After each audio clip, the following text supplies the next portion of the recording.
এখানে মাশাআল্লাহ লেখা হয়েছে যাতে নজর না লাগে। এই যে ভিতরে অনেক সুন্দর একটা লাউ বাগান, আপনার উপর দিয়ে দেখাই। যারা লাউ শাক পছন্দ করেন তাদের জন্য লাউ লাউ শাক খেতে পারবেন। বাজারে এগুলো নিয়ে অনেক সময় বিক্রি করে, লাউ শাকও বিক্রি করে এবং লাউও বিক্রি করে। মোটামুটি বাজারে এখন লাউগুলা ভালোই চলে।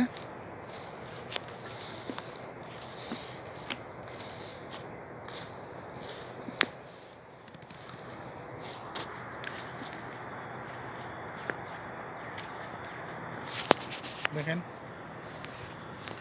ওই যে পুরোটাই লাউ বাগান। মাশাল্লাহ, সবাই মাশাল্লাহ বলবেন। দেখেন কৃষকের অনেক কষ্ট হয়েছে এগুলা লাগাইতে গেলে ওটা পানি দিতে হয়, প্রতিদিন পানি দিতে হয়, যত্ন করতে হয়। আর কৃষকের ন্যায্য মূল্য পায়। আপনারা এটাই সকলেই দোয়া করবেন।